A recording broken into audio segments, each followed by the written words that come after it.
All right. We're live. Hello, everybody. Welcome to Discourse Syndicate. My name is RG3, your pirate captain. We are minus Hexo today.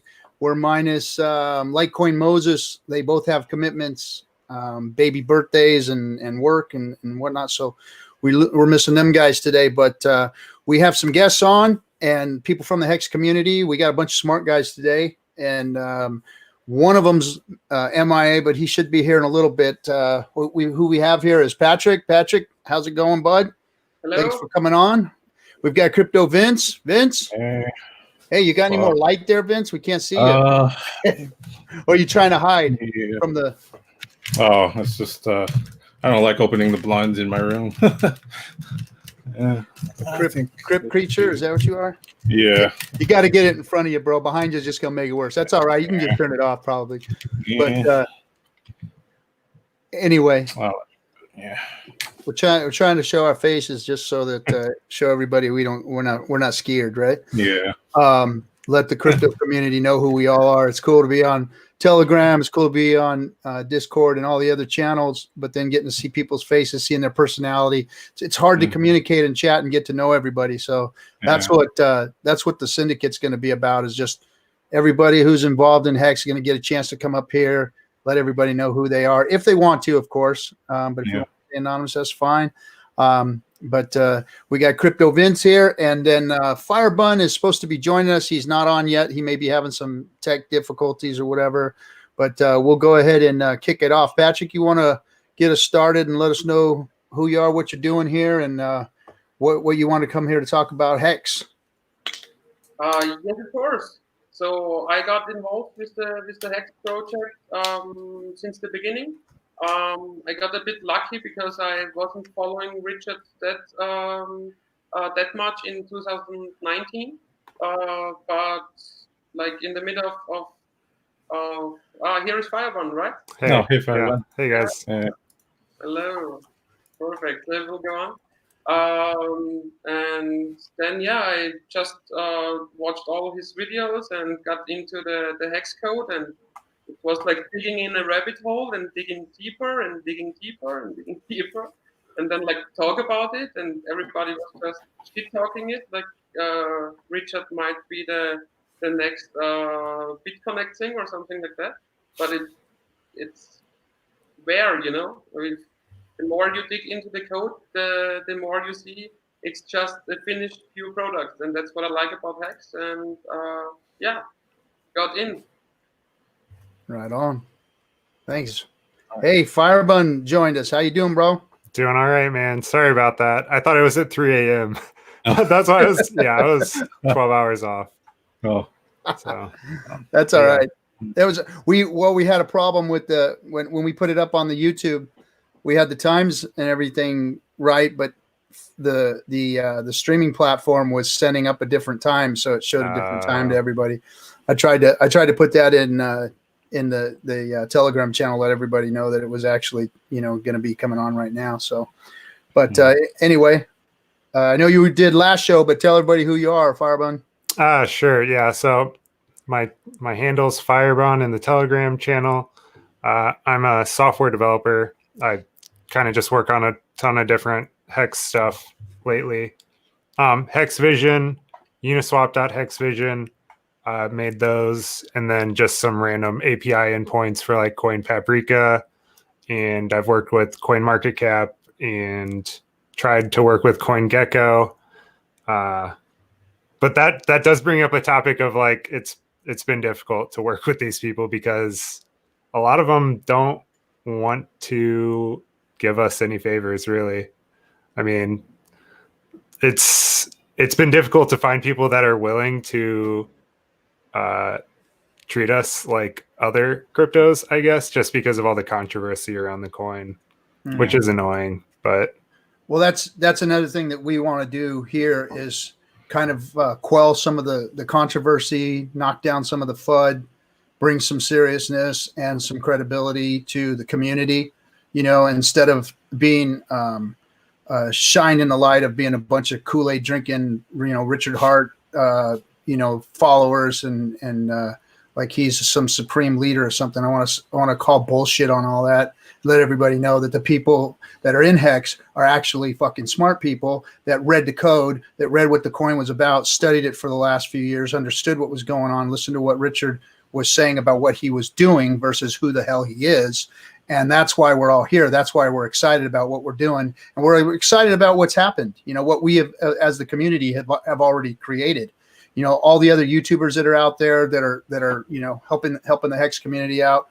That's what this channel is going to be about. It's showing who everybody really is, that we're not full of shit and we're not a bunch of crazy, folks. And, we're smart. So let's hear it from Vince real quick. Oh, yeah. Yeah, my journey into crypto was a little weird because I don't really have any technical expertise. I basically came out of college as a freelance classical musician, and then Nice. I got into crypto around 2017, like in the middle of the bull run, and I hadn't heard of Richard Hart until the end when the bull run ended. So yeah, I was a little pissed because had I heard he called the top, I would have sold, and yeah, I would have had a lot more Bitcoin to work with when it came to free claiming and having a bigger hex stack. But it is what it is. But then I kind of I first found him from those really short videos he did with those life optimization videos that he first put on his channel, like those little 5-minute clips on how to stop playing video games and just how to improve your life and stuff like that. So yeah, I just kind of branched out from there and watched his longer content, and yeah,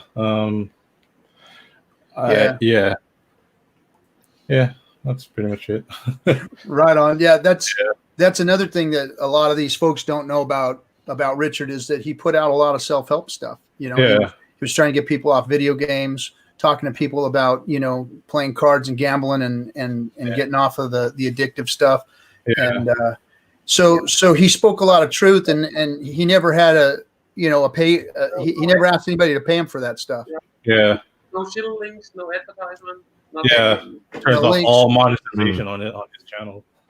Yeah. So the reason a guy like me started listening to the things that he was saying is because he was smart, and the things that he says is verifiable. Me myself, I understand addiction recovery, and people in addiction recovery, and I have friends and family members that are, and the way he was talking about those things made a lot of sense, and it was factual.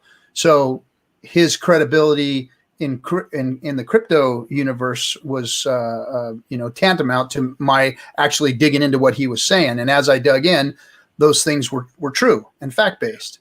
And when he called the top and when he called the bottom and said it's a bear run, he was right again. So I was interested in his project when he said he was going to build a cryptocurrency and he said what it was going to do. I was interested, obviously.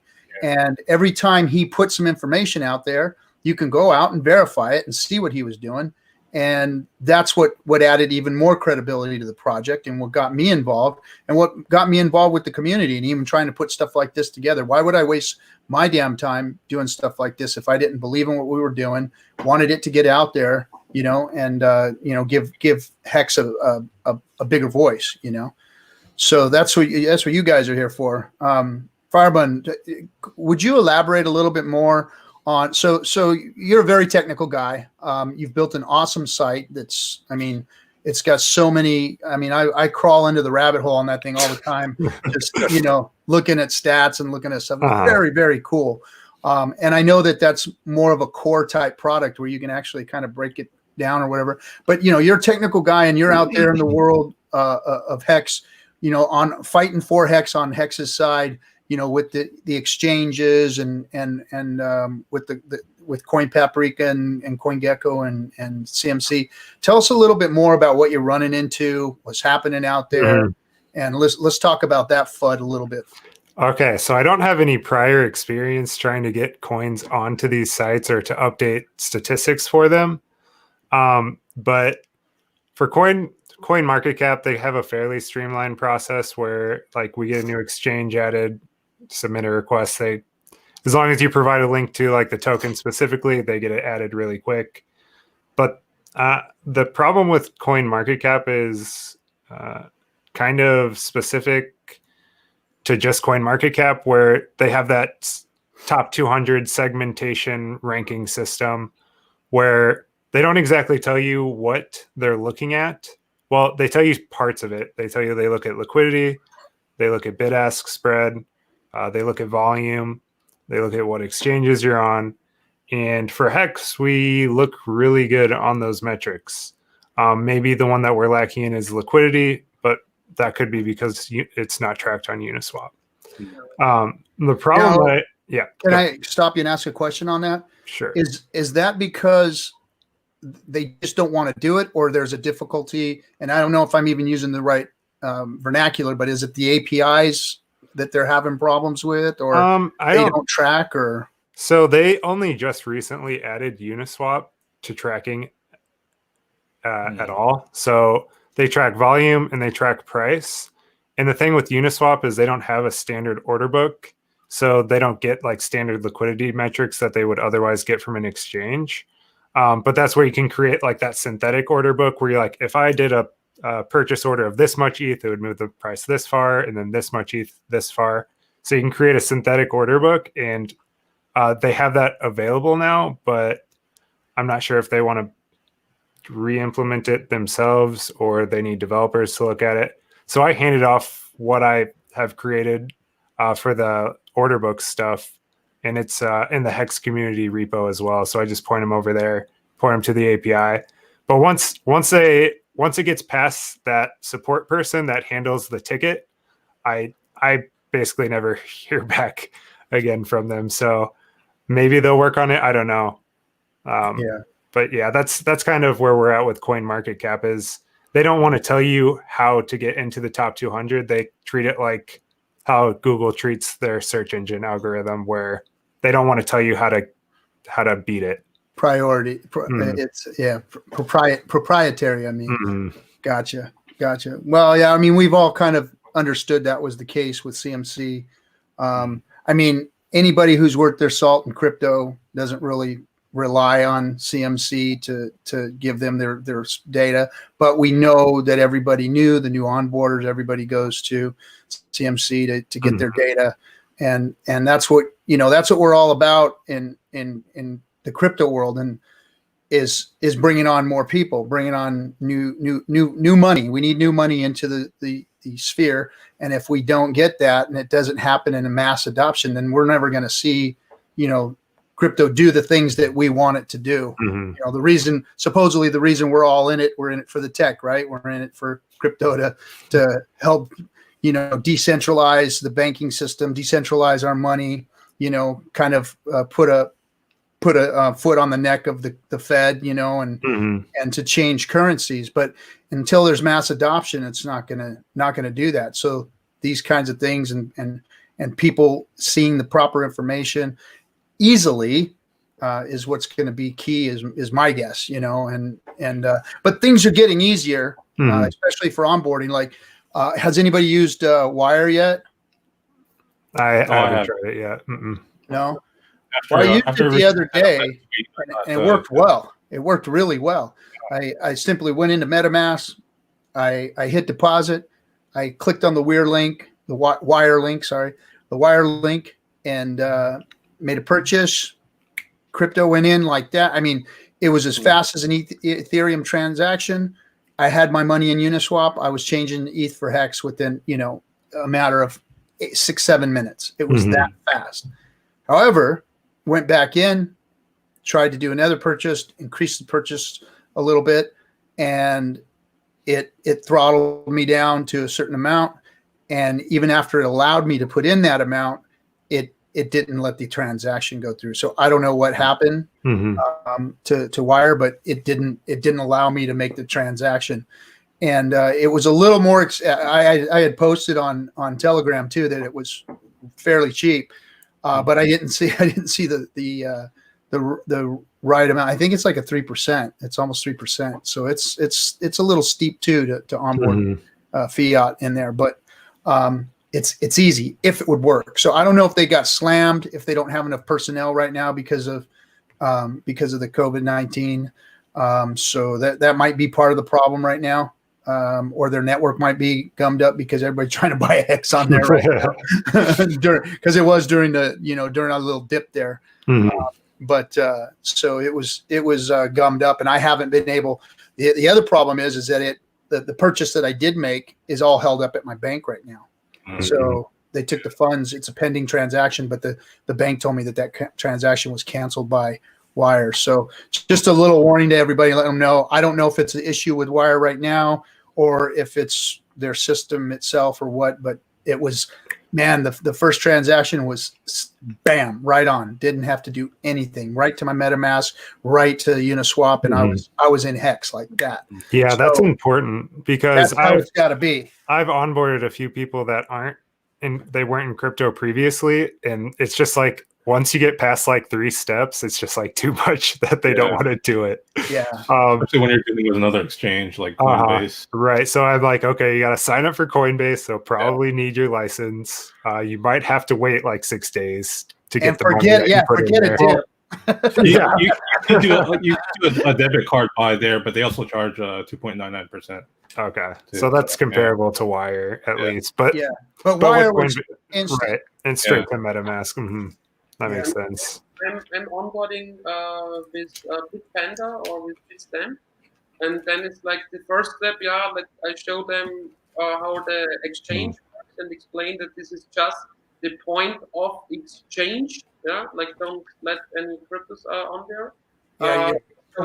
Hey Patrick, could you pull forward to your mic a little bit? Where you're kind of hard to hear. It's better now. Yeah. Oh yeah, it's a little better. Yeah, it seems better. Perfect. Yeah. So then let's do it like this. So for the onboarding, I showed them first how to set up the exchange account, and in the second step, the MetaMask wallet. Just those 2 things, and then I speak together with them when the fiat transaction reaches the exchange.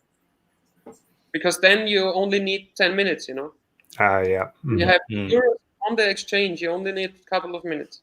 Yeah, and until a simpler process comes about, we're not going to get mass adoption. It's just too much. It's too much work. It's too difficult. In Europe, I don't think that there will be a easier way. So the easier way would be the listing on those central exchanges. But you will always need the 2 things, because with our governments, it's more like they want to know where the money comes from if you cash out. Oh yeah, that's the same thing. AML. So you need this one central party for your fiat. Once you're MetaMask, you can go in a stablecoin as well, and you don't need a middleman for that. But if you want to go back to your fiat, then you need the middleman. Yeah. And that's why I'm not doing it with Wire or with credit card or something like that, because if you need this one account, central account, then just make in Europe a SEPA transaction, like free transaction to the exchange, and if you withdraw, it's like a €3 fee for withdrawal. Right on. So Patrick, you had something to add today? You wanted to talk about something. Yes, sure. It's like if the audience wants to, I have prepared a visualization of the payout calculation. Okay. And when you mean payout calculation, what are you talking about? Are you talking about after big payday? How the code is running, how the code determines the daily payout total and the total share pool, and how these 2 wheels are working together to show like that there are certain days where you get less in your stake, and the next day you might get more or less, and on which parameters it is depending. Okay, so you want me to pull up your screen here that you have set up? You already have it or what? Yeah, I think so. Hold on a second. Perfect. Yeah, perfect. Oh, Um, Oh, Yeah, if you can full screen that, it'd be easier for everybody to see. yeah. You see it now, full Oh, screen. let me tell everybody. Hey, everybody on YouTube's there. Oh shoot, let me turn the chat on here. I can't see everybody.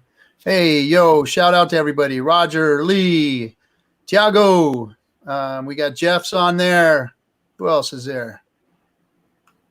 Man, there's a whole bunch of. I'm missing all this stuff. We even got some haters out there already, right? Yeah, There's for sure. Agnoto. Who's out? I thought he hasn't moved. Oh, I'm just going through the chat real quick.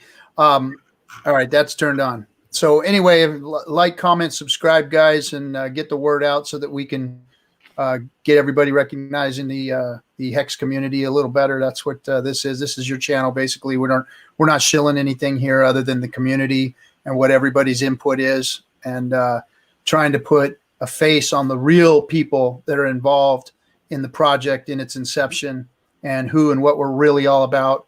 Like Richard said on his last stream, Hex deserves better than what the crypto community is giving us. And the only way that we're going to do that is by all of us getting out there and, instead of going out and trolling Twitter and trolling shit, we get on here and we talk about what it is Hex is all about, what we understand about it, so that other people can start to understand what it's about too. All right, go ahead, Patrick. So the payout calculation, you see in the left corner, if you go to the Hex smart contract, so go.hex.win, and then you press the logo and you scroll down a bit that you see the whole Hex data. Then you see two columns, like the day payout total description and the stake shares total description. And it always depends how both of those wheels are moving together to determine if your payout of that specific day is more or less than in the last day. And I'm showing you this because the question I get the most is, what will be my payout? And I'm showing you this that everybody sees that you can't predict your payout. But as more shares you have, the higher your payout will be as a general. So I have those four boxes here, and the P always represents the day payout total pool, and the S always represents the stake share total pool. So in the first quarter, where there is no error to P and S, so P and S is not moving at all, your daily stake payout will be the same as on the last day. And if the day payout total pool, so the P and the S pool, are moving up or down the same, you get still the same payout as on the last day. And only if the P pool goes up or the S pool goes down, then your payout is increased compared to the last day. And if the P goes down and the S goes up, your daily payout will decrease for that specific day. Yeah, and actually that's it, and you just need to think about how those two wheels are moving together, and then you see that the most important part in Hex are those shares, because the more shares you have, the higher will be your daily payout. Okay, so that was a lot to digest for me. I didn't understand. Okay, so the payout, and then the S was the what now? Yeah, the shares. S, the share pool. The share pool. Okay, the pool. That's what I didn't understand what you're saying. Cool. Yeah. So And that's going to be adjusted based upon the ROI. As well. So like the share rate is only going up. Mhm. So the total share pool, I guess it will make like this curve in the years, because there will come a time where you get less and less and less shares. So the pool, because if old stakes come out, Yeah, share price keeps increasing, so Keeps increasing. You'll get less shares for the new stakes that you. exactly, Yeah. and if you then give a new stake, you get less shares. So Yeah. that I'm thinking it's climbing now. It will have a top, and then it will peak, Oh, yeah. because Gotcha. shares are going to be more rare. So my most honest recommendation for a so-called lotto ticket, if you have like, I don't need $100, what should I do with it? Then get in now and go for 7 to 8 years. Not financial advice, but Yeah. financial advice. It's just my honest opinion about HEX, So you wouldn't recommend 10 years to take advantage of the longer pays better? The thing is, in the first month, the origin address took huge stakes 10 years. So actually, I wanted to be before that, Oh, yeah. Maybe I go 11 years, and from year 10 to year 11, we go down in price 30, 40%, something like that. And also the bonus, it's not a linear function like the effective HEX, because when you stake HEX, you get more HEX for transforming into shares. It's the effective HEX you see in the smart contract. Yes. And Exactly. it's also not a linear function. It's like a bit of a curve as well. So you can max out the longer pays better by 300%. But also, but in the last year, it's like not so much more. You know what I mean? And Yeah. after Diminishing returns. Yeah, exactly. Yeah, I think one of the important things about the shares are the effect of big payday too. Yeah. I think that's something to keep in mind for anybody that doesn't know. Once a stake ends after big payday, the share rate is going to get a lot more expensive since it's based on the highest ROI stake that ended. It will start climbing on the 18th of November. 18th, a little spike, 19th, a higher spike, 20th, the highest spike. As of now. As of now, yes, of course. As of now, yeah. Because at the end of the launch phase, I'm imagining that as people start to understand and learn what this is all about, we're going to see a lot more FOMO coming in, October, November. And people are going to be, some people are going to be just staking for those couple months or whatever, and trying to get in and get out.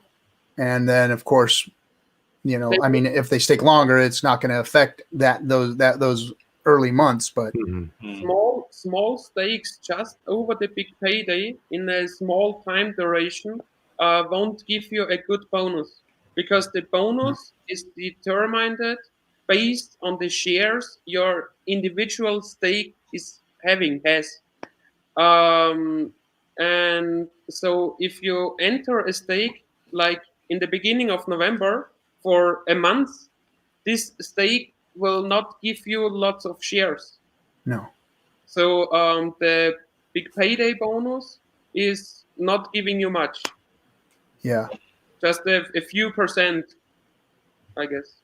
Only the really large stakes, 5 years, 6 years, 7 years, and plus, will Get give the you. biggest. I think like 3x from your principal on big payday, something like that. And if you're buying HEX and staking HEX at that point, then your share price is getting higher and higher and higher. It'll be at the highest point at that point. So, because like you said, the curve is going like this, and at the end, those last couple of months, it's really going to start climbing. Right on. Yeah, I guess that was it for my part. I hope the audience understood something of that. Well, I'm sure you're going to get a lot of questions. Let me see did anybody. So if you want to hit me up, I'm promoting in the German community. It's t.me/Kryptosparbuch with a K. So if you're speaking German, I would love to hear from you in the German group. Right on. And yes, I'm also in the English Telegram chat. So just write your questions. Right on. So anybody get on the Discord channel yet? Oh, or yeah. did everybody? Oh yeah, I have. Mhm. I'm hanging out in there. I got too many chats now going. I get Yeah. distracted so easily. I gotta know just it's so hard. minimize. It's like going all over the place, and then Twitter and jumping back out to here, and then the Hex chat room, the main chat is like just flooded now. Just so many people in there. Yeah, about 4,000 to 5,000 messages a day, something like that. Mm-hmm. Yeah, I had to disable push notifications on my phone because it just blowing. It's only going to get worse too. It's only going to get worse. So, Vince, did you have something to add today? What's going down, man? Nothing specific, really. I just came here to hang out. Yeah. So, what got you into Hex?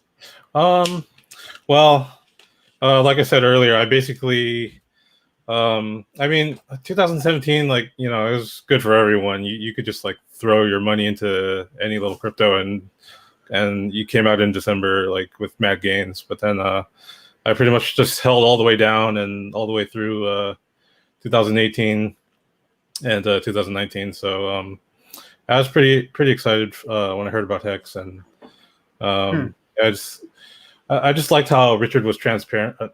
He was pretty much honest. He came out and said, like, we're all pretty much here for mad gains, and a lot of these cryptos that had promised like all these grand things and all these use cases, like pretty much everyone was just getting into them just to try to make money. So yeah, I mean, so before the free claim snapshot happened, I just pretty much dumped all my holdings into Bitcoin, and just worked from my snapshot. And later I sold my Bitcoin for Ethereum, and then dumped it onto Uniswap. So yeah, pretty much good move.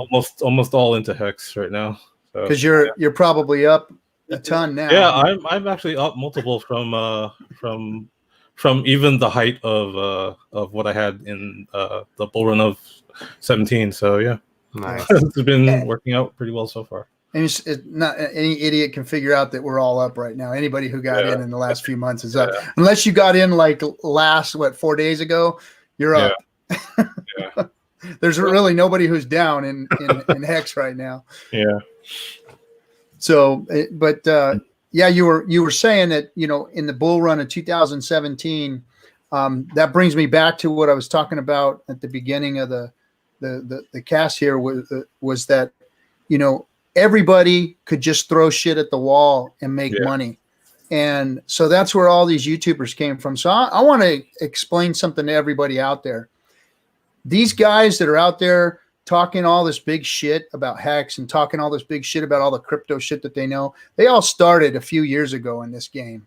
So for them to be out there saying that they're the gurus or they know what's going on, that just cracks me up that anybody that's been into anything for just a few short years could claim to be an expert. I mean, if you look at what it takes to be an expert at anything, it takes about 10 years to become an expert at anything. If you work hard and you practice and you study and you learn, it takes about 10 years. So all these crypto geeks that are out there with their YouTube channels trying to claim like they know what's up, they're all full of shit, because I don't see any of them out there really doing their homework and really be doing anything for their communities. They're getting likes, subscribes, and a following or subs so that they can make money and so that they can put. Richard says it gets me fired up too, because I've watched a lot of people lose money in crypto because a lot of these jackasses that are out there talking shit about what the next deal is and all their TA and all that other bullshit that's out there. Look, it's hard enough in the real world to trade stocks and use TA, and it's smart people that do that actually make money and I guess provide for their families that way. But in the crypto world, for people to actually go out there and act like their TA is something, you're full of shit. Because when you were doing it in 2017 and everybody thought you were a guru, it's because anybody could have did it back then. Yeah. A freaking 3-year-old could have made money in 2017. Everything you bought turned into money. As long as you sold it before everything went down, the rest of us are all holding the bags, you know, that we thought it was going to continue to rise, or we thought it was going to continue to grow here and there, and other cryptos were going to take over in the tech, you know. But for all those people out there acting like there's some kind of a TA guru, or they're going to tell you what the next greatest thing is, or Bitcoin's the only way to go, they're all full of crap. And they need to, you know, step back, get off of everybody's ass, and really take a look at what they're talking about, because they're not doing the community any good. They're not doing crypto any good. And starting in fights with everybody in crypto isn't doing crypto any good. You know, we all got in this because we saw something that was going to change the make currency available for everybody. Get rid of this crazy Fed system that we see out there. I mean, the centralized banking system is in big trouble globally, you know. And you know, crypto was supposed to help that, but it's not going to if it continues to look like it's looking, and the people that are promoting it are looking like who they are, because they're all a bunch of frauds. You know, they're all acting, they're all selling something. And I know we all got in this for the gains. We got in early. Those of us who got in early got in because we said we wanted to get in front of this thing, you know, and we wanted to be part of a movement. And we wanted to be part of something that was going to grow. You know, I mean, that's why we're all here. And that's why I think that a lot of the Hex community has, you know, surrounded around Hex, because it's that thing that we were all looking for. It really is, you know, and we're not getting what we deserve out there. And I'm calling bullshit on all of those, all the big crypto guys. You know, you guys had your channels, you guys, you know, boomed in 2017, and you think your TA is the shit, but your TA don't mean nothing. Crypto is too volatile for you to even, you know, try and measure this market. If you do, you're going to get wrecked. Most people get wrecked in it. You know, there's a lot of people. The money that I made in crypto was luck. At first, I thought I knew what I was doing too, but it wasn't. It was luck. I think we all did. I think because the shit that made me money is crap right now, and it's been exposed as crap. Yeah. So it's like, wait a minute. I thought I was doing something there. I didn't really do something. I just happened to get in, get out on the right time, and make some money off of that shit. Because right now, you look at it, it's been exposed as being worthless, you know, and its price is sitting there because of that. But I got in when it was rising, and I made some money off of a few coins, you know, doing that. So that was luck. That had nothing to do with my skills or anybody that I was listening to skills. So if you're out there and you're listening to these guys, they're feeding you full of bullshit. You need to get out and do your own research and start, you know, looking at what solid cryptos, you know, study the top 10. I mean, and there's still even some imposters in the top 10 as far as I'm concerned, you know. You know, study the ones that you think are doing the right things. And you know, if you are looking at Hex and you're not already in Hex, give it its just deserves. Look at it, unpeel the onion, and look at what Hex is really all about. You know, it's a product that is going to sit on the blockchain forever as a solid financial product, which is what crypto needs: a CD, a certificate of deposit, and that's what it's going to be. That's a huge market, and in crypto, it's going to even be a huger market in the future once we start gaining a market cap in crypto that it deserves. I mean, we're sitting at sub 2,000.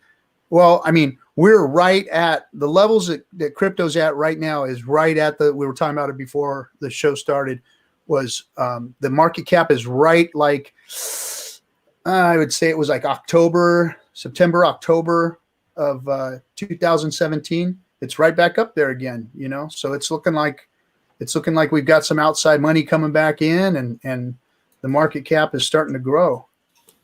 Yeah, it looks like that more and more people are wanting to get out of the the stock market, because all of this money printing going on in the whole world, the market is getting less and less predictable, because it's just choppy, and it's in a lot of companies. It's like, are they gonna be saved by the government, or is the government deciding that they can go wrecked? And so people are looking more and more into the crypto market. It's getting more and more mature. It's getting better and better. It's not that clunky. And with the ecosystem in Ethereum, you can be your own bank. You can get rid of all those middlemen. And that's what I really, really like. Actually, when I first used Uniswap, it blowed my mind. No sign up, just enter, input, output, transact, fee, wait a bit, and here we go. You have it in your wallet, instant. Yeah, that's one of the things that we don't talk about enough, I think, when it comes to Hex, is Uniswap and how valuable that is, and the way it's built, and what it revolutionized. I put a Twitter up the other day about how it's going to change the way crypto moves within the ecosphere. I mean, it's just there's nothing like it. We have in order to get money in order to get crypto anywhere, you had to KYC, and it was a nightmare. This is just, I couldn't believe it. Like you said, I clicked on it, I opened it up, it was like, whoa, hooked my MetaMask to it, bam, I was trading right there. And then you go on uniswap.info to watch, and then you see this little unicorn. Really perfect. I like it so much. Yeah. What else you guys want to talk about? I would have a question to Firebun. Yo. Is it possible to implement the replay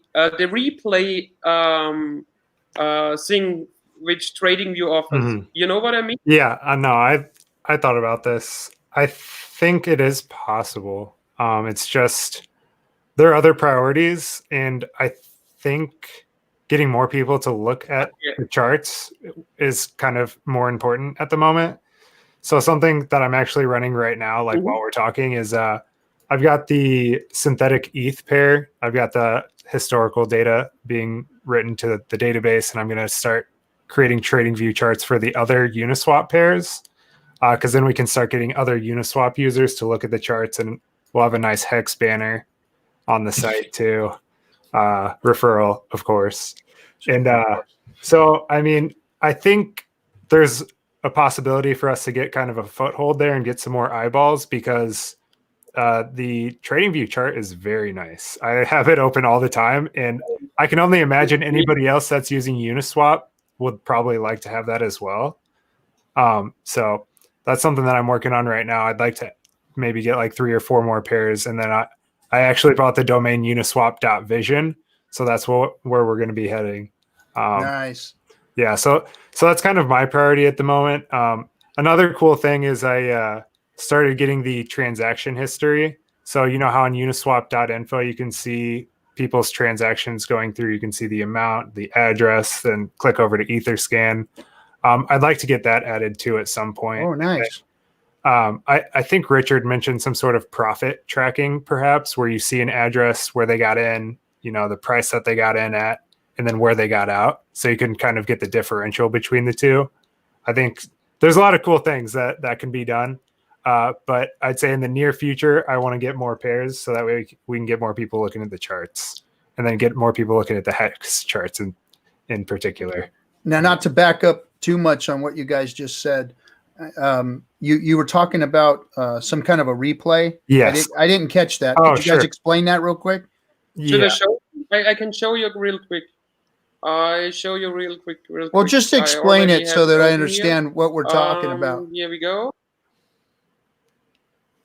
It's this what I meant. Just watch the chart.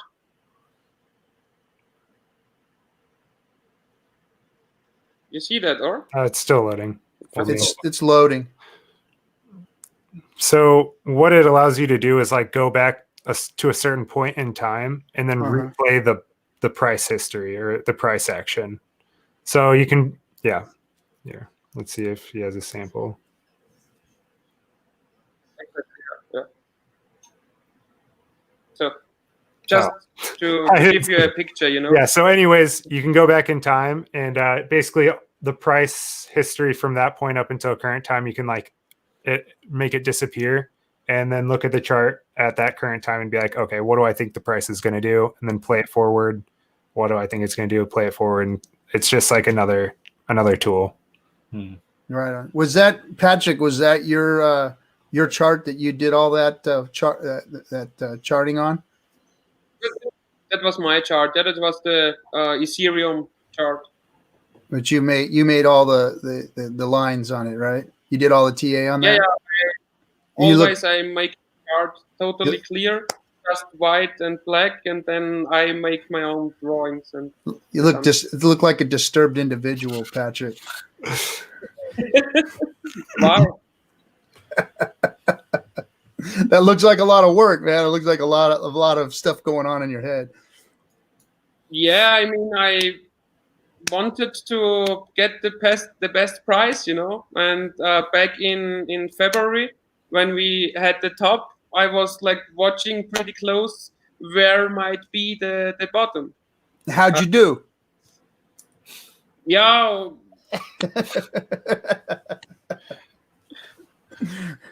Right on. I was talking about the low I think it will be, and then the hexologist helped me because he was showing for live on his stream a rate on Uniswap with over 1 million hex for 1 ETH. It was like on the 17th of February, I guess. Yeah. Yeah. He and I were talking. I actually got a little bit that day. I was like, if it dips into a million at all, I'm getting some, and I got my ass in. Yeah. So, but I got in on another day. My first entry was in AA, and I didn't understand it. And the first thing I did was I downloaded a bunch of ETH into the AA, and I just happened to catch a day where.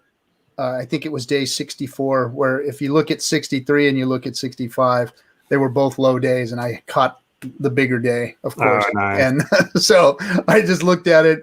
When I really took a look at it, I was like, oh, whew, made it, you know. And then that was right during all of the first big FUD session that we had, you know. But so that was I got a break on that one, but.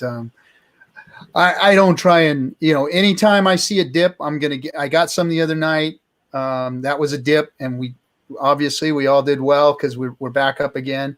Every time there's a dip, I'm just going to get some. That's where I'm going to accumulate.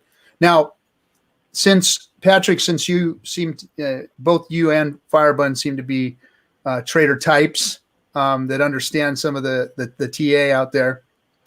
I was watching my boy, and I want to throw a shout out to Bitcoin for Life. I love his show, man. He's just like I love that guy's show. He's got some good energy, and I know that he does a lot with the dApps that are on HEX, and a lot of people have problems with the dApps. I don't personally. I don't use them, but I don't have a problem with them. I think that I don't see anybody talking shit about Vegas, right? Nobody talks shit about Vegas, and everybody likes to go there and gamble and have fun or whatever. So, hey, lay off the dApp guys.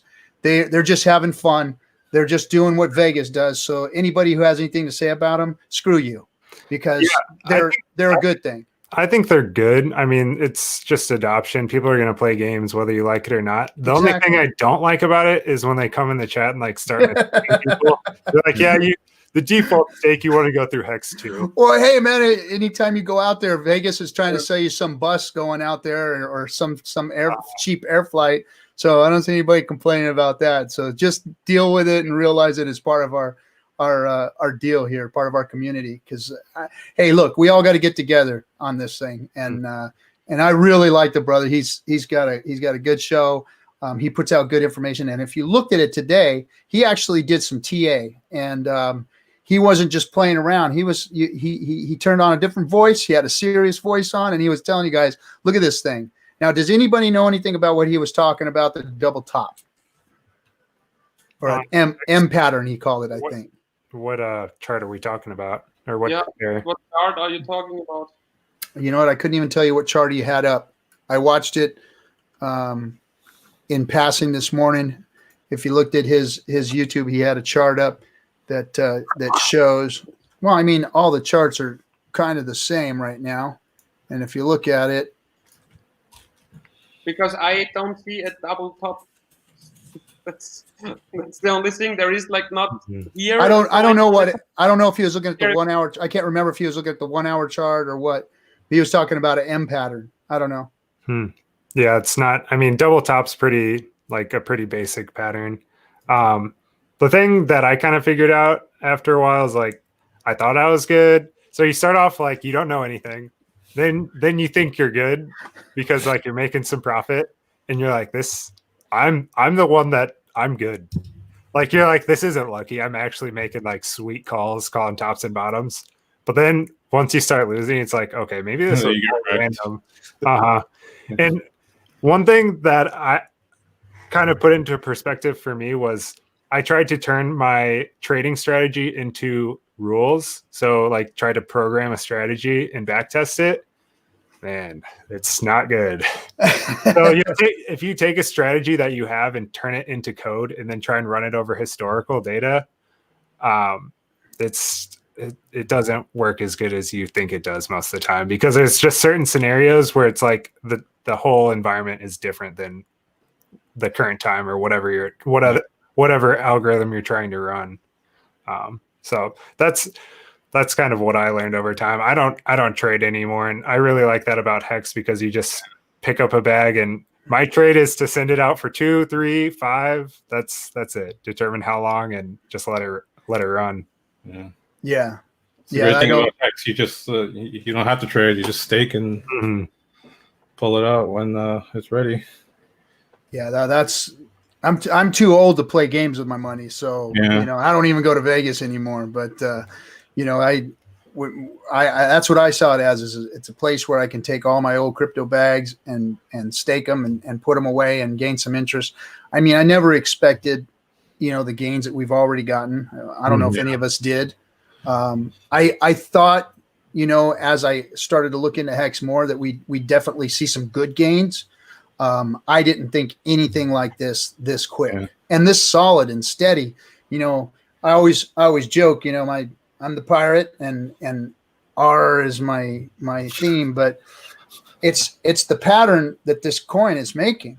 Every time, you look at the chart, it doesn't do too much of this. You look at the charts and it's whoom, and then it levels off and it goes into it's really strong. Yeah, go ahead, Patrick. It's because of the staking system. Because what is the thing with a normal cryptocurrency? A normal cryptocurrency you can buy, you can store in your wallet, and you can sell it whenever you want to. Yes. And then the people are watching the chart, climbing, and then the first seller comes by, and then they see 5% drop, okay, 10% drop, okay, 20% drop, and then if it drops further, they get more and more and more fear, and so they get in their wallet and sell, no matter if it's a good project, a bad project, or something like that. And here Hex comes in, and Hex is for the holder. So like this hodling community of Bitcoin, it's taking to the next level in Hex, because you need to think upfront what you will do with your Hex. And if you say, I will stake my Hex for a long period of time because I have a long time horizon, then then the selling pressure, like if everybody does that, there would be no selling pressure at all. Yeah, well, kind of like what we've seen. If you look at the chart and you look at where the Genesis whale jumped in, you've seen that. I asked this that's created a support line there. It appears that there's a, because when we took that big dip, we didn't lose past that for sure. That was like almost like a reverse magnet effect as it started to go down. It's shied away from where, because all of that mostly staked. I think all of it might have staked from the Genesis Whales purchase that date. Did anybody look at that? If you give me a minute, I will have it on. I will look at. I don't think any of the selling was him. No. I'm almost positive that all the selling was the FOMO that came after that, because that FOMO was just like, and you could see that that the Genesis Whales purchases were right in line with each other. There were those big candles, and then after that, it was a bunch of little candles kind of popping up. So a lot of FOMO coming in there, Yeah. So, but I mean, I just look at the charts just to see what my stakings are doing. Actually, should I show the audience like how that is possible? Yeah, because that's what I was trying to bring up. If you got it right there, bring it up. Yeah, I have it right now. Because that's what Bitcoin for Life was talking about this morning. He was showing that chart. He was showing the resistance levels of that staking activity and what that was doing to HEX. And that's what's going to be unique about HEX, is that the price volatility is going to change because of big stakes, and because we can watch that and monitor that. Even traders are going to have an easier time. But then, of course, I'm sure the traders are going to figure out a way to manipulate that too. So hold on, let me pull this up here. Did you have something there, Patrick? Yeah, I'm just getting hexinfo.io. This is the page where you need to do that. That you get a visualization of the stakes from a specific Ethereum address. And if you scroll down till here, you have here my address. I'm putting in, not mine. It's the address from the whale. I would love to have this address actually.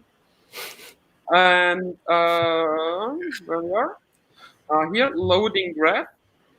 Viganoto said, the 66D whale is staked. So we have total received, total staked. Liquid HEX 0. He staked all of his 2.5 billion HEX, and you see how. See, now this is what's unique about HEX, is that you can actually see that. So you can see these big purchases. You can see the staking activity. You can see when it's staked, when it's coming out. I mean, it's That's crazy. You like that? Yeah. Everybody got that. I will stop this one. Good. I'm back. So anyway, I was just talking about the chart that I saw this morning on that YouTube channel with Bitcoin for Life, and how he was talking about how that affected it. So yeah, that's going to be huge for us to be able to get into the market that way, and it's going to be attractive to traders, I think. Mm-hmm. Yeah, I agree. I mean, and it's cool for stakers that there are people trading and making the price volatile. Yeah, go ahead. Do you want to say something, Patrick?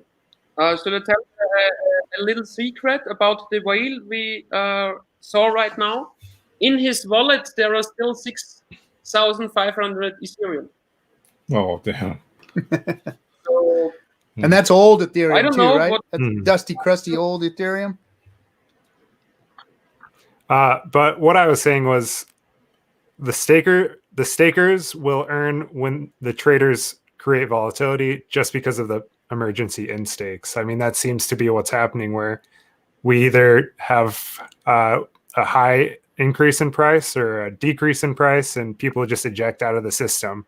So it's pretty cool just getting paid when the price moves and getting paid interest when it stays the same.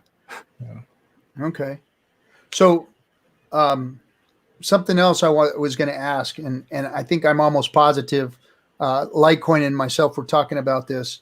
There seems to be some confusion, some questions out there about emergency end staking. Now, it's under my understanding that emergency end staking, when it happens, the day it happens, everybody who is staked up until that day actually gets the gains of that. And the people that stake after do not. Is that correct? That sounds correct to me. I think that's correct. And then it's half to stakers, half to origin. Yeah, the Yeah. origin just gets half, and stakers get the other half. Mhm. But it's not that day. The people that stake that day get that. I wouldn't think that's emergency how ends. it works, because then you end up with a big. If somebody does a big emergency and stake at the beginning of the day, you would just have people trying to get in on it. Yeah, and if So there wasn't a lot of people staking that day, then it would be huge. There would be a big, huge disparity. So, and then nobody that was in would get any benefit from that. Mhm.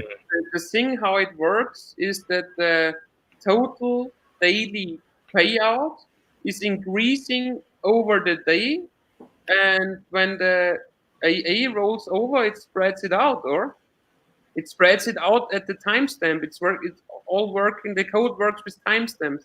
It's all time stamped, yeah. Because when you look, But the question was the timestamp for that day and those stakers that day, or spread out through the stakers before that timestamp who have been staked. no, it's getting out on that specific day. So, But the penalty is spread out to everybody who staked, before that. exactly, yeah. So it's not going towards the stakes who are pending that day. Mhm. They need to be active already. Yeah. Yeah, it's got to be So- executed already. Yeah, so those of us staked before the big early FOMO, we got all of his, dipshits early end stakes. I know. Thank you, bud. Dumbass. The ghost that shall not be named. Yeah, That's- exactly. Yeah, the other punk. He's a punk. I'm Oh, calling you a punk right now, bitch. You're a punk. so sorry, I don't know how to say your name, vegan Noto. But that is a misconception about Uniswap, is the price will go to infinity. You can't empty out a liquidity pool through purchasing. The only way that the liquidity pool can go to zero is if the liquidity providers, every single one of them, withdrew. Are you talking about his question that he asked right Yeah, here? he said, he could buy. Yes, yep. All liquid liquid hex hex about about two two times. Yep, and that would just make the price go up exponentially. Yeah, because as soon as you drop the volume in the liquidity pool, the price shoots up. Mhm. Yep, because it's all just a ratio. Yep. Right on. Well, check this out. So here's proof, guys. Paxson says, still can't believe the Genesis whale plays Hex 2 with hundreds of millions of Hex, but he does. Yeah, he put Yeah. I guess 400 million he staked in Hex 2. Yeah, I saw Yeah. that on Twitter. I'm telling you, quit laughing at him, guys. That stuff works. People are doing it. People are playing. Maybe Trevon is just good onboarding new people. Who knows? Could be. Yeah, that's what he did. You know what? Trevon's a networker, guys. I know. He understands how to sell people. He understands how to get people excited about something. It takes a skill. I honestly and truly don't believe that Trayvon thought that BitConnect was what it was. I don't think that he understood what BitConnect was, what it was. Not a lot of people understood at that time what those things were. They were just seeing the gains, guys. Don't get me wrong. There were some people that did some bad things, and a lot of them got what they deserved. A lot of them went to jail. A lot of them got away with it too. Don't get me wrong, but those people that got involved, I don't think they understood what was really going on with the fake cloud mining and the fake staking and all the stuff that was happening. All the things that we actually have. That they were trying to sell to people. I don't think that Trayvon and those guys, Carlos, got involved knowing what was actually happening until it all happened, and then those guys got. They were standing there holding a bag of shit, and they got a lot of shit for it. And, I'm not promoting those things, but I'm not saying that those people tried to do something bad. They ended up in a bad situation. And I honestly believe that if Trayvon really had done something to harm somebody or done something illegal, he'd be in jail right now, and he's not. He was in the wrong place at the wrong time, and he was an opportunist, and he's a networker, and he's a good networker in fact. So I'm just trying to stand up for the whole Hex community, because everybody's got shit to say about those guys, about Trayvon, about these games, but you know what? You don't really have anything to stand on with all that. BitConnect got a lot of good people involved in a bad thing. And there was a lot of people behind the scenes that pulled the wool over a lot of people's eyes. Look, when you're making money like that, you're gonna stand on the rooftops and say, you gotta get in. You gotta get in. You think you're doing good for everybody because everybody's making money. So you get excited about it. And a good networker does that. They bring people in, they get them excited about what they're doing, and everybody starts making money. And in your soul, you think you're doing right for people. You really do. You think you're doing them good by making money. You didn't know it was going to collapse. A lot of them didn't know it was going to collapse. A lot of them didn't know that it was bullcrap, or else the folks that did know it was bullcrap, they had to pay restitution, and some of them went to jail. So, I mean, for what it's worth, cut some of these guys some slack. And everybody, I get to shill our channel on the Hex channel.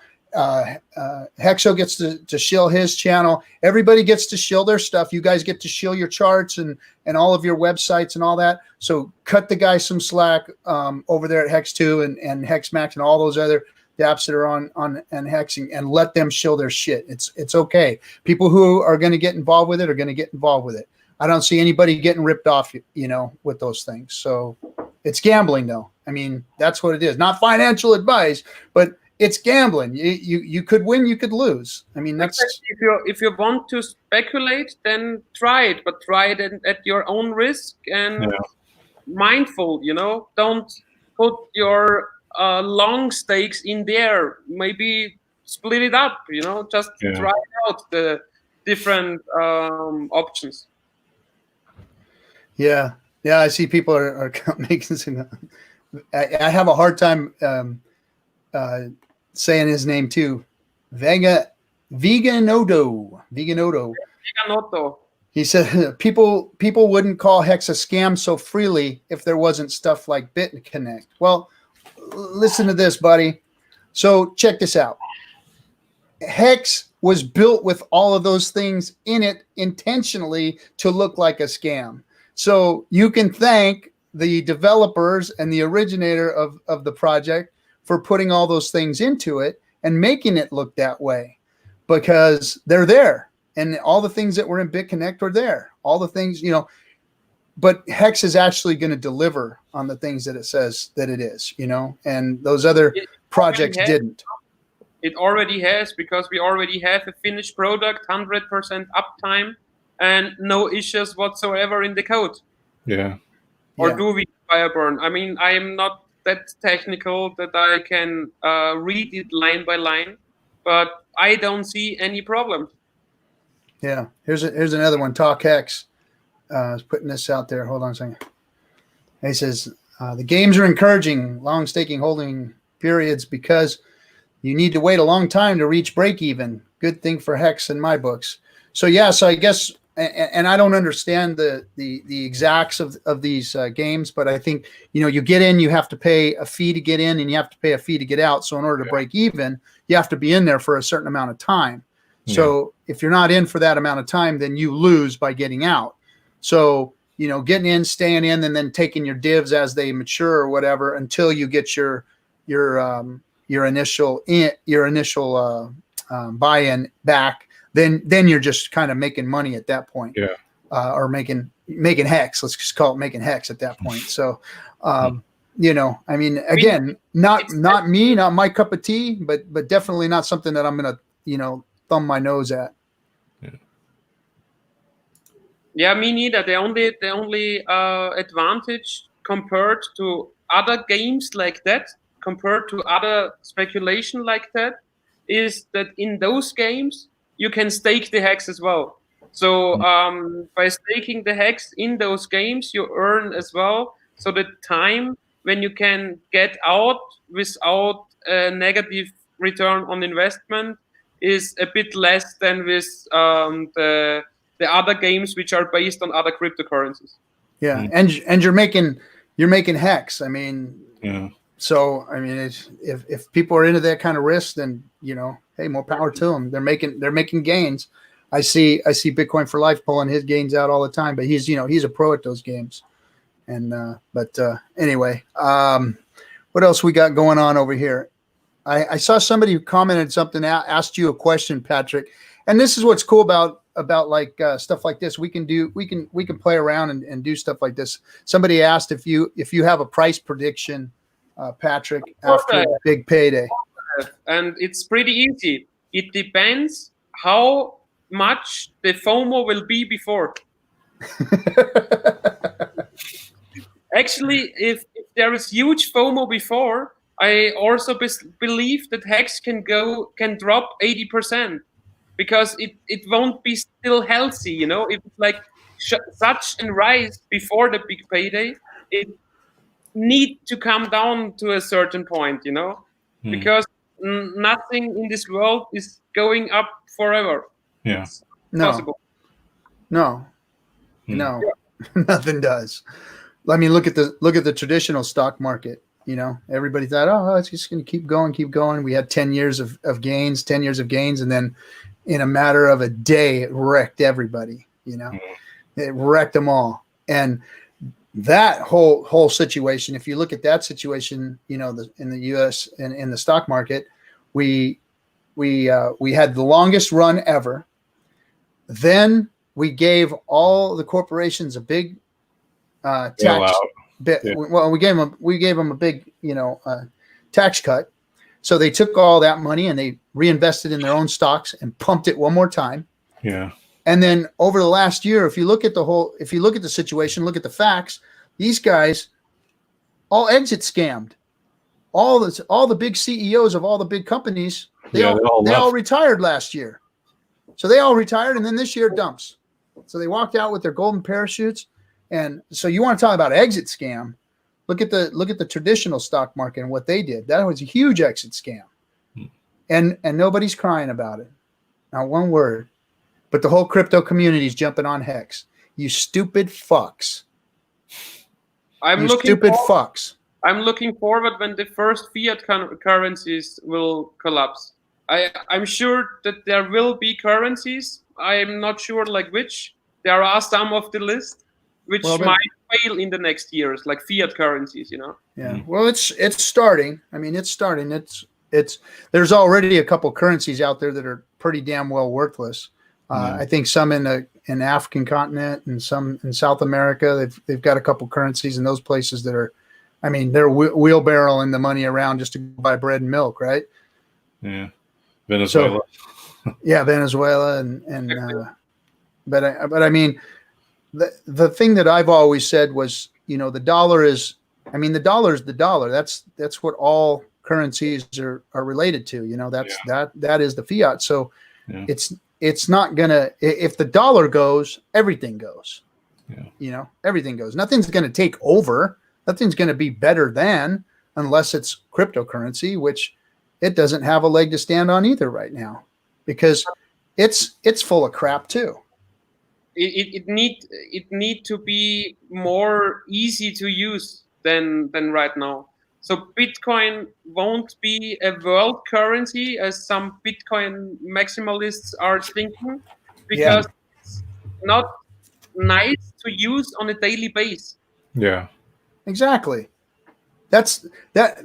They run around and the maxis say all these things about how it's going to be the gold standard, and they're still saying the same shit that they've been saying from the beginning of crypto, still spewing their same crap to keep their subs.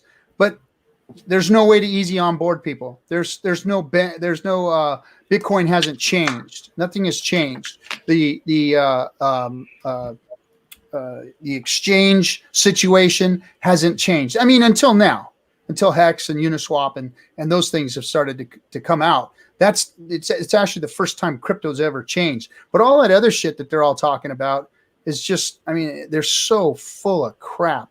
And to see them fudding on the only thing that's actually doing something and moving cryptocurrency in the direction that it's supposed to go, they're all talking shit about. It just blows my freaking mind. Blows my mind that they're that dumb, that they've got all those people that they're accountable to. And I keep getting pissed off about this because I've been watching all of these guys for years, and I've been listening to most of them, and watching them and listening to them and watching them shill their crap coin and watching them shill Bitcoin. But when nothing happens to it, nothing gets better, nothing has changed. Oh, Coinbase is making more money because, now you can do swaps and stuff within it and blah, blah, blah. But it's not any easier to onboard. It's the same fucking thing that they've been doing from the beginning. It hasn't changed at all, and now finally we've got something like Uniswap and nobody's talking about it. I don't hear any of them out there talking about it. You need to bring on Michael on stream the next time. Who's that? Michael from HEX Mobile, I guess. Oh, okay. Yeah. I'll reach out to him. And anybody out there who wants to, right guy who is making the killer app for HEX, Yeah, I know. We're waiting for that. Now I know what you're talking about, the mobile app that he's putting together. Exactly. Yeah, exactly. I'm going to bring him on here just to talk about the whole mobile app and stuff. I'd love to pick his brain and hear about it and see it and all that, because that's going to make it real easy. Once you can go on there and you've got Uniswap and you can onboard, if it somehow hooks up to Wire or whatever onboarding, the onboarding is the biggest thing. We've got to be able to get crypto easier, and it's got to be cheaper. This 3% crap that's just bullshit.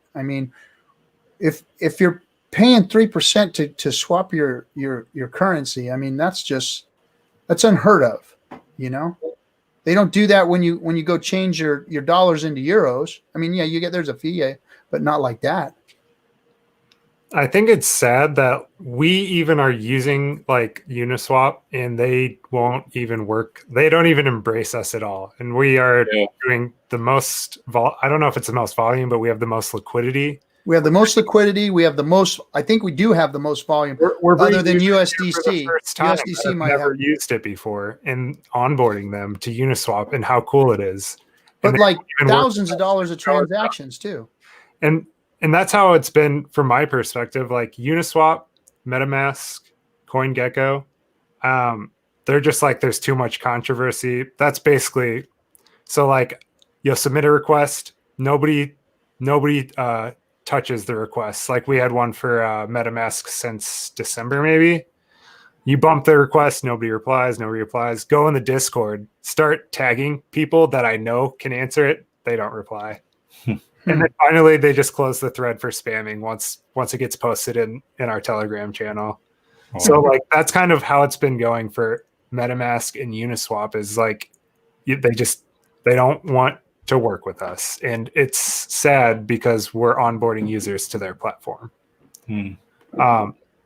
Something that's interesting that somebody said in the comments was sometimes I wonder if the ETH community doesn't like HEX because the values are revolving around an ERC20 rather than ETH itself. The purpose of ETH is to support a network of ERC20s. So it's hard for me to imagine that like we are using their system how it's intended and increasing its usage and, paying fees to miners and doing all of that. Not to mention that HEX can actually pump ETH price if there's more money coming into the system that wasn't there before, unless that ETH is then being dumped back at market price basically immediately, then we're accumulating value in HEX, which would increase the ETH price as well. So I don't know. It's hard for me to believe why the ETH community dislikes us so much. Like, here's a successful thing that's has a lot of users, that's paying a lot of gas fees, that's using your decentralized network how it's supposed to be. Help, please. I think everyone's just so jaded because of all the ICOs and stuff that popped up back in 17, and everyone lost money, and like they just think HEX is another one of those, but they don't bother to look into it and see that it's different. Yeah, but still they should take the chance to get eyeballs to their platform, Yeah. So what can you say? It's going to be a little while. Maybe we're all being a little impatient too, because how old are we? 4 months, Yeah. And it's taken all of us who have been involved in the project from its inception, we're still asking questions. We're still trying to understand the onion. I mean, we've gotten through the most part of it. We understand what hex is, but there's still little caveats and nuances about hex that we're all trying to still figure out a little bit. That are just going to be to our advantage as we learn and discover them. They're not there's nothing earth shattering or groundbreaking that's going to change any of our lives that are in hex. We already understand the program. Mm-hmm. But the whole crypto world doesn't understand what we've spent months learning, so I gotta cut them all a little bit of slack. Mm-hmm. But still the FUD is unnecessary. The blatant, not helping people that are reaching out to them like you guys. I mean, you're legitimately asking them questions about their own algorithms and their own processes to help them out to understand who we are and what we're about, and to get us, more involved with the rest of the crypto community, because that's all those things do. And for you guys to be reaching out there and doing that, they should be offering the help. I mean, especially right now, nobody's really fucking busy, are they? Right? I mean, it's not like we're in the middle of a bull run or anything. They're all just sitting there on their hands. They've needed something to do for a long time. So shit, work on hex. Yeah. Do some work. All right, you guys got anything else to add? I kind of heard that we did piss off the Uniswap guys a little bit yesterday. I think with the, I think in Telegram they were saying that they're getting people to fill out their help support thing in GitHub to get us listed on the drop down menu. Mm-hmm. Uh-huh. And I heard. Yeah, they locked the thread a little while ago. There were a ton of people like commenting on it and upvoting, and then they just locked it because they just, I think it was spam that they listed it as. But yeah, I mean, I've done things for Hex that have helped the other coins on Uniswap. And I'm going to continue to do that because it helps Hex as well. But it's like, no credit for any of that either. Yeah. So, I don't know. Well, we definitely appreciate you, Firebun. I know that you're working hard and you put out some good stuff already, and you're doing a lot for the community. We appreciate you. And, it's going to take all of us, because Hex is done. The devs aren't putting anything together for it. It's all done. We've got to go out and do the work. We've got to get the word out. We've got to let people know who we are. All of our people who are smart enough to do things like Firebun's doing, hey, get in touch with Firebun. If you guys are devs out there, or you guys are, looking to help the community out, get in touch with him. I bet he's got a lot of work that he can use some help on. And so reach out to him and offer him your assistance. If you are a dev, if you are one of those guys, I know that Richard has his own, or Hex has its own dev channel where if you're worth your salt, you're in there. Are you in that, Firebun? Yeah. Mm-hmm. Yeah. Okay. So if you are worth your salt, you can get involved in there, and you guys can get involved with the conversations and help with all the things that are happening out there. Yeah. So I'd like to just shout out to like all the people that have been like managing the chat lately. I mean, we've seen quite a spike in new users and a lot of new questions. Yeah. We got like a few new admins. I think they're doing a really good job keeping like the content curated and answering questions. And I think we just need to keep continuing to do that. And the other thing that I think would be helpful from the community is like get on social media, even if you don't like it. I learned how to use 4chan 2 days ago, so I could start posting on those threads. I gotta like switch to my 4chan persona when I go in there. It's I do it. I'll do it. Put your aluminum hat on. Yeah, exactly. Your tinfoil hat.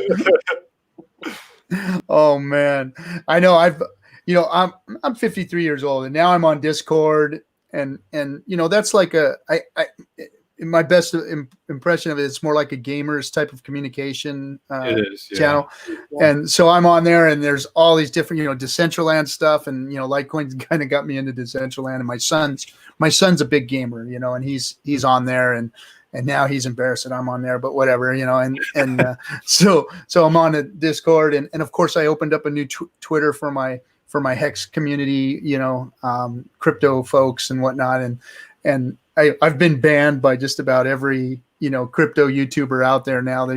I went on and started trolling them all. I mean, I was respectful, but I was, hey, you called Hex a scam. Here's the numbers. Here's the evidence. Now, what do you have to say? And I hit one of them up when he got his YouTube channel shut down. I said, well, hey, how's it feel to be, called a scammer? And he didn't like that too much. He called me a couple of names and blocked me, but and then a bunch of them blocked me after that. All these people started blocking me.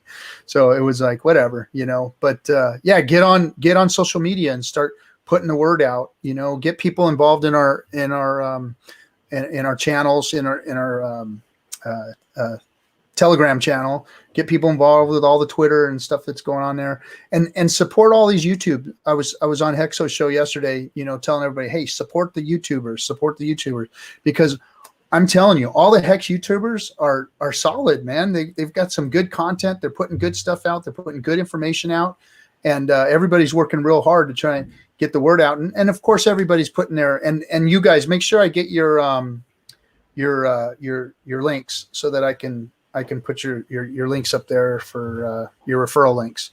I'm not putting mine up there. I'm gonna leave it to all the guests and stuff that come on. And if you like what these guys are saying, if you're coming on here and you're looking at Hex for the first time, click on their referral link and go get yourself some Hex and try it out, and use their referral link, because that's what this is for, is to show everybody else's referral links and whatnot.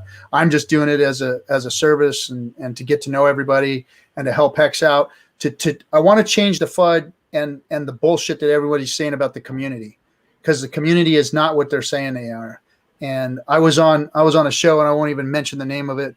I got invited, and I was talking to these guys, and they were just pulling the Peter McCormick shit where, oh, it's a scam, without any evidence, without being able to say anything, but just using that platform, it's a scam, to make themselves look good. And you know what? Fuck you guys and your bullshit with that, and trying to make a name for yourself, because everybody else out there is calling it a scam, because, Tone won't put his, stamp of approval on it. So I'm going to call it a scam. If the big guys won't put their stamp on it, then it's safe for me to act like a dickhead and say, oh, it's a scam. Oh, it's a scam. Fuck you guys. That's how I have to say about it. You guys I wanted to say a word to the referral program, because the REF program is in the cryptocurrency world is supposed to have a scam coin in behind. Yeah. No, I hear what you're saying, but in all actuality, referral programs are the way that the whole world makes money.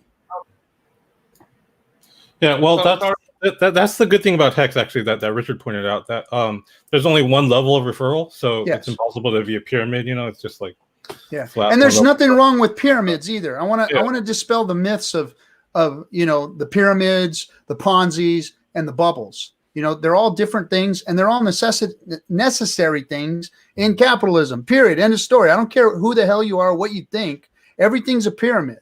Everything. There's different levels of value in every item that's sold, every service that's sold. Somebody makes more money than somebody else, and it goes all the way up to the top, just like all these damn, CEOs that just exit scammed from their companies. So everything is built that way, and it's about how legitimate that pyramid is. With having only one level gives it a definite legitimacy, because what has been told is you've been given the ability to go out and market Hex. Without Hex paying you directly to do so, you're able to get a little bit of the profits from somebody else getting involved.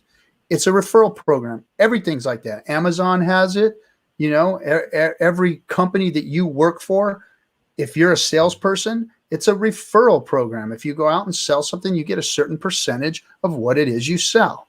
So it just gives legitimacy to the project. So, even thinking that a referral program is close to being a scam is a ridiculous statement. You obviously, if you think that a referral program is a scam, you don't know finance, you dumb asses. You don't understand it, because that's how every salesperson gets paid, is on a referral system. Some get paid a higher percentage than others, but that's all it is a referral program. And back to the pyramid. Network marketing, for instance, people get involved in network marketing, and it's just a deeper referral program. So instead of a company buying their own marketing system, paying for television ads, paying for print ads, billboards, all these types of things, they pay individuals by word of mouth to go out and explain what it is they're doing. And they give that person a percentage of what their marketing budget is. And that's what every company does, is gives a percentage of their marketing budget to their salespeople or to their sales force. And that's what network marketing is. So, pyramids are legit. Pyramids are what the world is built on. That's how finance is built. So if anybody has any problem with pyramids or any of that stuff, they're just talking out the side of their neck because they don't understand business and they don't understand finance. They just don't get it. So anyway, we lost Patrick. Looks like he had to get up. Do you guys have anything to add about that? Don't make me get on soapboxes and you not help. I don't have anything to add on top of that.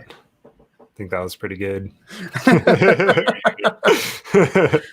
All I know is when we get called scam over and over, it just makes me get more fired up about, like, we're going to be around, and I mean, at some point you guys are going to have to flip and accept it, because we're not going anywhere, and we're just going to get higher market cap, and we're just going to keep getting more users, and we're going to keep getting more mind share. I don't know. That's what I'm thinking right now. So yeah, maybe it's not going to happen immediately, and maybe that's a patience thing that you were talking about, but yeah, we're not going anywhere. It's immutable. It's deployed. It's done. It's deployed and it's done. Yeah. Wait, hold on a second. Let me put this. We got a question here. Tiago says Hex is definitely not a scam, not a pyramid. The thing is fucking ETH recycling. Firebun, what's your thoughts on this? Well, the first thing is I don't have any expectations about how the ETH is used. So I think that's the first thing, is if you have a problem with, even if it was happening, if you have a problem with it, that means you had an expectation that the ETH would be used in a certain way. So where I'm at is the performance of Hex is very good.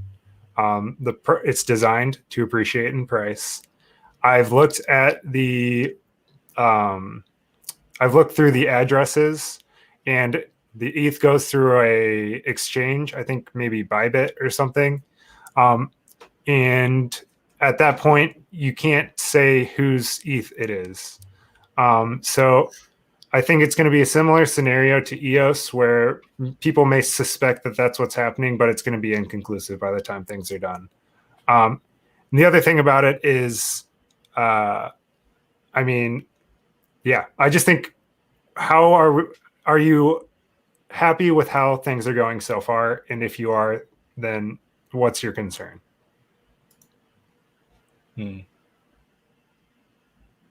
Was that a question? Was that a question, Tiago, or are you talking? I don't know. I was just kind of throwing it out. Just throwing it out there. I mean, obviously, we're all pleased with the performance of what Hex has done.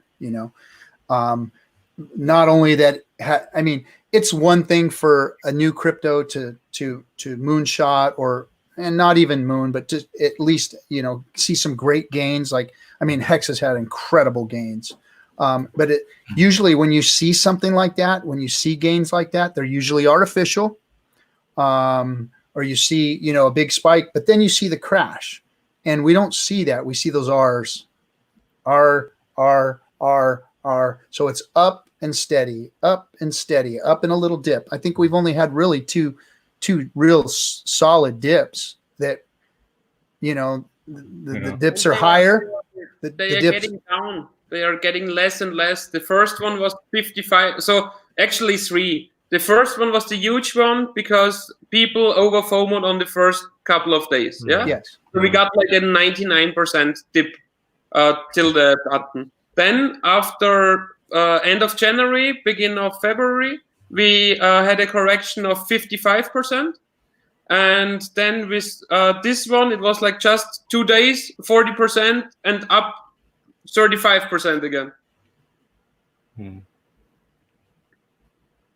That that's it. It was like 2 days correction. Yay.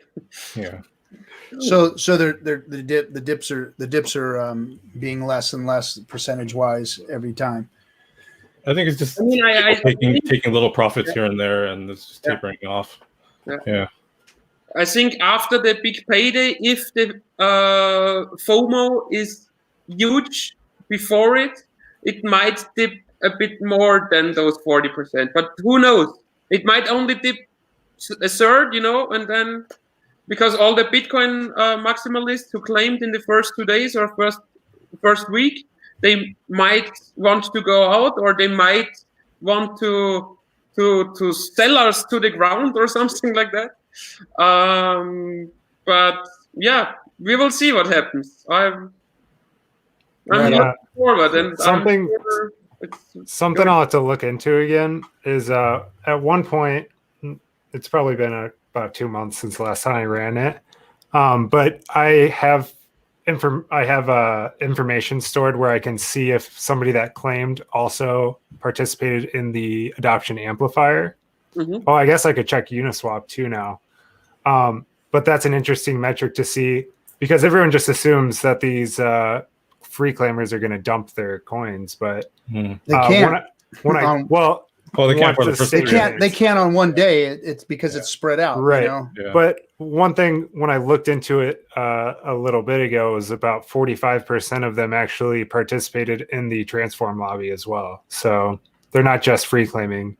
Yeah, and my guess is that once everybody's stakes start to mature and they understand the share price value, they're going to take some dividends and restake. Yeah, because of the value proposition there. So maybe they'll take their earnings off the top and then restake again. So I think that there's going to be a big leveling off of all of that, where all of this stuff, all this FUD about a big drop, and I don't think that's going to happen. I think that as people seem to understand what HEX is about and the way HEX is built, it's going to smooth everything out, like it's showing right now in the charts. It's price volume because of the staking, because of how it's built. It's having lower lows, and it's not as volatile as other cryptos I've seen. And I think that that's what's going to happen once the big payday. I don't think the big payday is going to be as big a deal as people are saying. I think that we're going to kind of smooth right through it. We might see some big days like Patrick's talking about. I know he's got his charts and his thoughts and everything about what's going to happen. A question for you guys. What do you think will happen to the ratio of staked to unstaked coins? That's a good one. Yeah. That's a good one, because we've all thought about it, and I think that thing's gonna, right before big payday, I think it's gonna jump up to like 70%. I'll say I think so too. 80%. 80. And just imagine what's going to happen to the market cap around that time too. It's going to kill all our big paydays too. Yeah, it's going to be interesting for sure, because we're going to go full send on those stakes through big payday. Now, what's the math? Is there a way to do the math on what an 80% staking rate would do to your big payday? Actually, do you know what I think? I don't know the math in particular, but I know. Do you know what I think? I think that the ratio will spike on the big payday.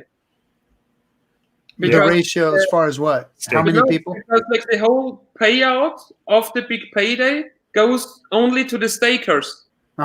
So there are more locked up HEX afterwards, or am I wrong? No, you're right, because it's already those coins. They're not minted yet. They're not minted. They're not minted. Windows? No, they aren't in the ratio. They aren't in the ratio right now. Firebun, do you understand that, or maybe you, Patrick?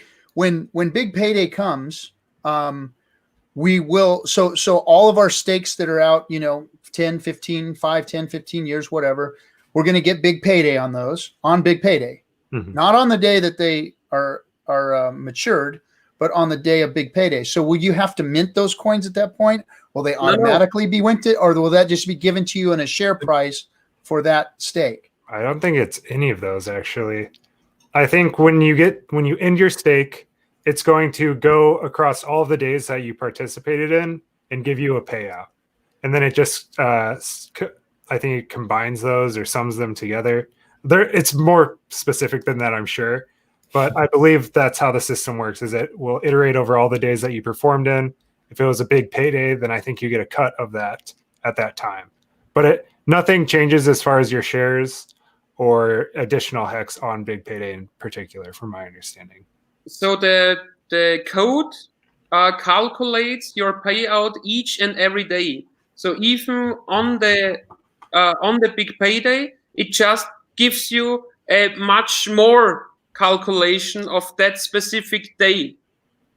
And when your stake is ending, so after the big payday, you don't need to do anything with your stake, because only when you are at 100% progress, you get the right to mint your principal plus interest plus big payday. Okay, so your big payday bonus for your stake that's out 10 years, you won't mint until until it matures. So it'll be sitting there basically waiting to be minted. Exactly. Gotcha. Doesn't affect any of the shares either. No. Okay. And that's why I'm thinking, because I thought that's what was going to happen. Spike. Don't you think the ratio will spike? Because it's like over 180 billion hex, which goes into the stakers. It's only shown right now, but it's on this day when it really gets to those stakes. So it's like 180 billion hex going to stakes at that day, which should increase the ratio. I'm not sure if that's because it will be hex, but at the time of big payday, it's not hex. Part of the calculation. See, so that's what I was thinking, because versus liquid ratio at all. Wouldn't it be paid out in shares, because you have to mint them that day, and the only way to mint is to have the shares? No, it's just an additional bonus. It's just that this day is already having 182 billion hex in this day payout pool. Yeah, it's just straight hex. It's not shares. Okay. Yeah. So they're already minted. They're just going to be handed out. Yeah, and what I am thinking, because they are not paid out right now, they will get paid out on this day. So they are will be added after this day to the stake shares. That's why I'm thinking the ratio will spike. But you won't be able to access those, because if you early end stake, those aren't your. Yeah, but I'm just talking about the ratio unstaked to staked coins. So when you burn coins, they become staked, and that is the amount that's staked. Do you think your staked amount will increase after big payday without burning any coins? Your staked amount? No, the principal stays the same. The shares stay the same. Only which stands at the big payday column will getting integrated in the interest column. I guess I'm not following how that applies to you have your liquid hex, which won't be changed by big payday. Then you have your staked hex. Yeah. My thought is the staked hex will not change on big payday, because that staked hex only exists at the end of the stakes. It doesn't. It'll just sit off in a column to the side. Yeah, but the smart contract is giving us a percentage of 3.69% each day. And this percentage is based on the addition unstaked and staked coins. So both together are those 3.69% a year. And so they need to be somewhere. Those 182 billion hex, which goes to the stakers on this day, they need to be somewhere in the code. So it increases the base of hex. The base of staked hex, yeah. No, of total hex as well. Because they are not existing right now. It's just showing how much this day will be given to you right now. And it's decreasing, increasing as of right now. And only on this 354th day, it will be given to the stakers. So they will be getting into existence on this day. Or am I wrong? Well, Flavio is saying this. Now, I'm not sure if Flavio is correct or what, but this is kind of what I was talking about. It says Patrick's talking about percentage staked will increase as we go into big payday. That is, oh wait, I'm sorry. Big payday is distributed as interest. That's all. Very simple.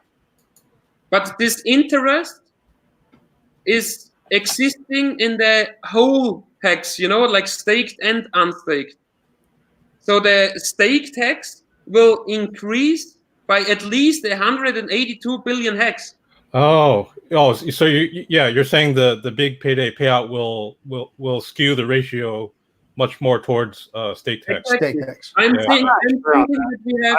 I guess I would have suspected the opposite. I would have suspected the ratios would remain the same, only to change on in stake and more being minted. But I'm not very confident on that. So not very confident on that. Well, and that's why we're here, because we want to bring all these questions to light and keep answering them till we get the right answers. Yeah, And bring on Kyle to the show. Yeah, Kyle, yeah, we're going to get everybody in it. Bring on Kyle. I'm sure Kyle Gives me another chance to ask everybody out there to, you can get a hold of me on Telegram at t.me at /RG3me. RG3ME. That's my handle on Telegram. Get a hold of me, send me a DM, and try and get you on the show, and we can continue to ask and answer these questions, so we have a record of, how stupid we all were in the beginning, and how fucking smart we're all going to be at the end of this once we all discuss all this and talk about it 100 times. Because I've asked a lot of these questions already, and Richard himself has even answered them for me, and I still the answer didn't sink into my thick freaking skull. So I'm not the smartest guy around, that's for sure. But I will find out the answer from the smart person. That's my specialty. I'll find out. I'll get the fucking answer, and I'll make sure everybody else hears it too and understands it in layman's terms. I may not be able to explain it like Firebun or Patrick can, but I'm going to be able to understand it as a crayon eating, thick skulled, ex-Marine. We don't say ex-Marine, we're Marines. And then, I'll get it out there so that the rest of the crayon eating world can understand what it is that, Hex is all about. That's one of my big goals here is to get all these questions answered so that people can really understand Hex, even at the low levels, at dumb shit like me's levels. You're not going to have to be a dev like you guys or a chart reader like you guys, or, to understand what Hex is really all about, how it works, how it operates, because the smart money does that. Anybody who's smart with their money, especially people my age, you don't just go jumping into shit. You got to know what it's all about. You got to understand it. I've always was told, hey, don't get into any crypto that you don't know is all about, and don't invest your money in something you don't know anything about, that company or that product or whatever it is, and I thought that I had a good understanding of crypto when I first got in, and I was getting in the right things, but I was wrong. And so I've learned. I've done a lot of research. I've done a lot of studying. I've sat at the right hand of a lot of really smart people in crypto, and I've listened to a lot of what all the YouTubers and the pros out there in the crypto world have said, and I fact checked them, and I've listened to Richard, and I've fact checked him, and that's where I found that Hex was credible. That I knew enough about it to know that it was a good coin, to know that it was a good program, a good project, and it had good ancillaries, or what do you want to call, like the referral program and the staking, and all these things were real, because I've been involved in coins that said they were staking, but really what they were doing is just holding your private keys, and they weren't giving you those coins. They were acting like they were staking them, but really what they were doing is just controlling them. So there was a lot of those programs in the beginning. I got involved in some of those where, they acted like it was this proof of stake deal where they were literally just, they held your private keys and you couldn't get a hold of your coins, and you never could get a hold of them. I still have, you know, thousands of coins out there that I've never been able to have access to, you know, from these ICOs and whatnot. So, but anyway, we want to answer all those questions here and keep bringing up more questions so that we'll have a record of the things that have been asked and the things that we can, you know, answer as a community. You know, let me go through the chat real quick. Let's see. Fleecer, call Richard. Let's see. Kyle. Yeah, Kyle, get Kyle on here. Let's try and see if we can get Kyle on the deal here. Yeah, he's pretty busy, but I think like till the big payday he will have time, I guess.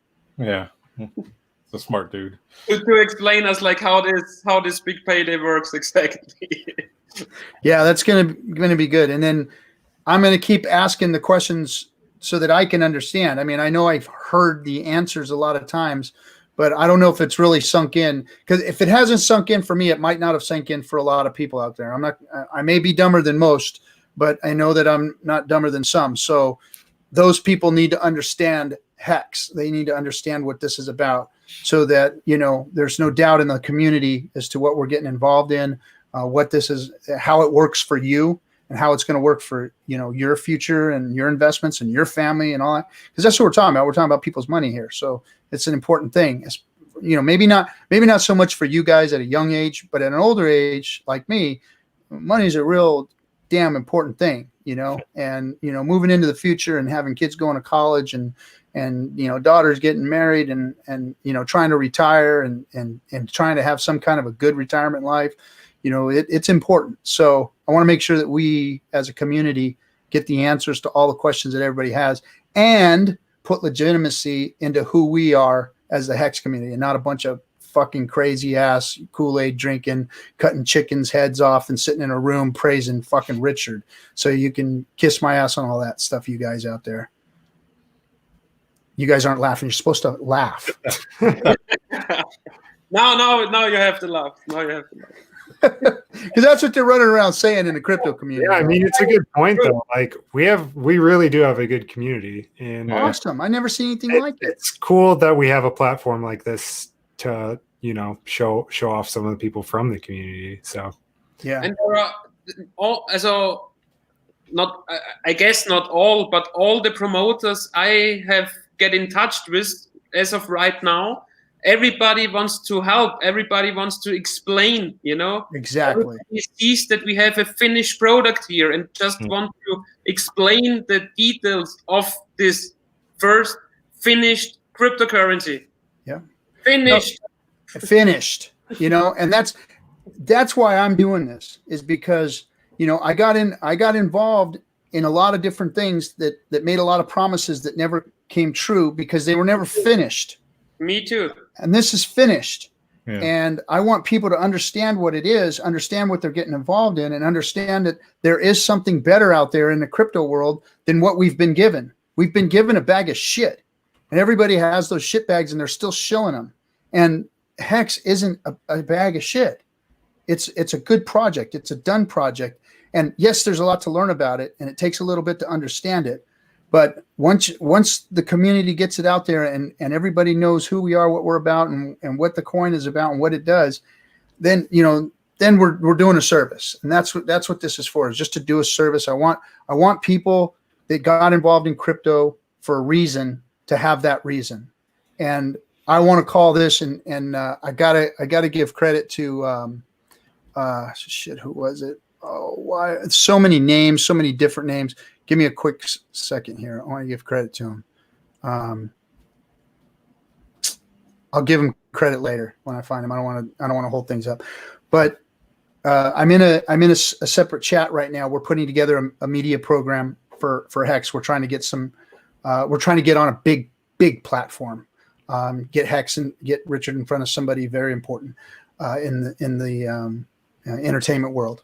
And so we're putting together a bio, we're putting together a video, and we're going to present that and try and get them on. So we're working on this project. But what this person said was, and I, like I said, I'll give him credit for it, is Hex is revolutionizing the revolution. And this crypto was supposed to be a revolution, and the revolution got canceled. And Hex is revolutionizing what was supposed to be the revolution. It's really decentralized. We have a real decentralized onboarding system. We have a way to get rid of the counterparty interests out there. We got a way to stake. We've got a way to get away from the miners. So Hex is really what crypto was supposed to be, and that's what Richard has been yelling at people about lately. That's what it is. Because Richard is in the chat. So Richard, what do you think is going to happen with the rate of stake to unstake coins? Let me put them up there. Yeah. So Richard joined the show. Hey, Richard, thanks for hanging out with us for a minute here, bud. Says the big payday column payout is separate from all other payouts visually. It is paid as normal interest and will appear in the interest column after it's paid. Then the big payday column might be deleted. Okay, so if you don't understand that, so from all my crayon eaters out there, if you're looking at your transform at go.hex.win, and you look at your stakes, there are different columns, and in those different columns, one is called interest, one is called big payday, one is called shares. So when you're looking at your shares, that is your principal of your hex that you brought in. Then you've got your big payday, which it's adjusting right now. So based upon when people stake, it's going down. So you're seeing that change right now. On big payday, it's going to solidify, and you're going to get, that's going to be your big payday payout. What Richard is saying here, what I believe, and he may verify that I said this correctly, is that is going to end up, your big payday is going to end up in your interest column with the interest that you're gaining now, which is separate. It's not the big payday. It's separate. Your interest is separate. So it's going to end up in the interest column, and the big payday column will go away. And then that will be your payouts on your stakes. You will end up with that interest. To be clear, I think the question kind of missed the mark for Richard. We're not talking about what's going to happen to the percentage on its way to big payday. The question that we weren't certain about is, when big payday occurs, does the total amount of hex, like does more get added to locked hex because there's a certain amount being paid out? Or does that would the ratios stay the same and the locked hex stays the same, and then it only changes once those new tokens get minted and restaked, basically? That's what I think is like the locked hex will stay the same through big payday until you mint them and then restake them again, or mint them for the first time. I don't know if that. I think I stated that clearly. I think that was a good way to phrase it. Yeah. Okay. Yeah. Yeah, I think so too. I appreciate you guys coming on and having the conversation and getting involved and showing who you are and putting your faces out there. That was one thing Richard said the other day is that people are afraid to show their face. I'm not afraid to show my face.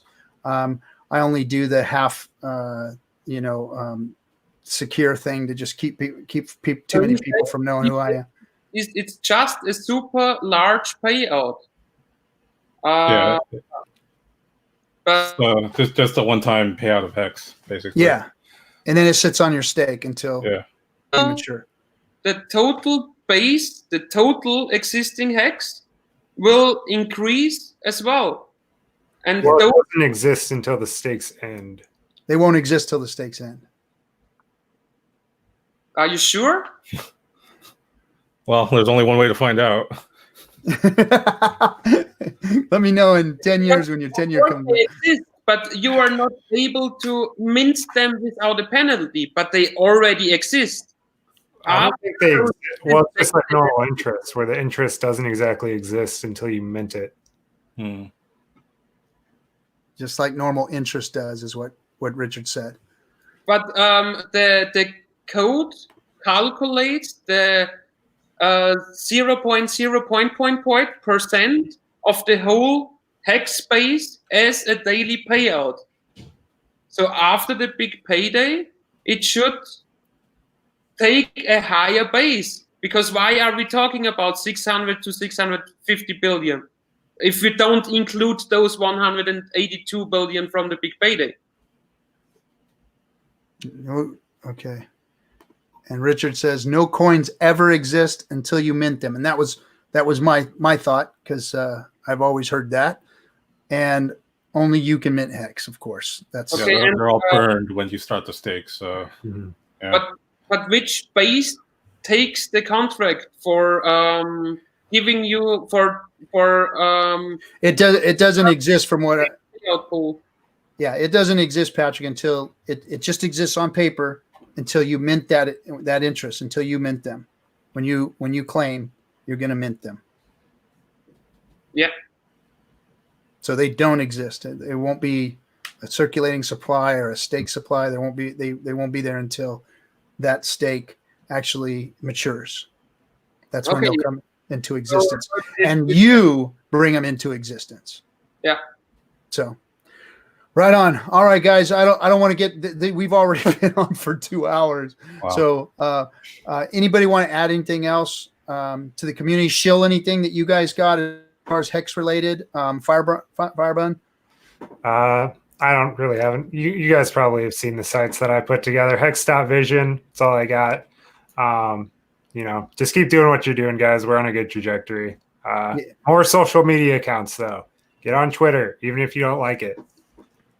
Yeah, get on social media, guys, and start, showing who we are. For those of you out there, get on the show with us so we can show people who the Hex community is, that we're not all a bunch of Kool-Aid drinking, following Richard around like we're his puppy dog or something. That's bullshit. Get involved in the community, get on our show, get out there, start your own YouTube channel. It's free for all of us to go out and do. But I want to thank Firebun for all that he's done. I want to thank you, Patrick, for the things that you're working on and the stuff that you contribute. Without you guys, the Hex community, without all the dev work that you guys are doing, we wouldn't be moving forward. So I appreciate you guys, because that's something that I can't do. But what I can do is get out here and call all the fudsters and all the jackasses out there a bunch of fucking assholes, and let them know how I feel about them, and let them know who we are, that we're not who they say they are. They say we are, and Hex isn't what they say it is. So we're going to change that, and we're going to show everybody who the community is. Thanks, Vince, for getting on. Everybody, if you do want to get on the show or something, t.me/RG3me on Telegram, and you can get a hold of me, DM me, and I'll try and get you on the show with us. We're going to put everybody's links down below. For Firebun, guys, get on his link. He's put a lot of stuff out there for us. And shout out to all the devs in the dev chat. Thank you guys for all the hard work that you guys are doing. We know you guys are working hard, and we appreciate you. So, all right, guys, thanks for coming on. We'll catch you guys next time on Discourse Syndicate. Thanks. Yep. Later. Thanks. Later.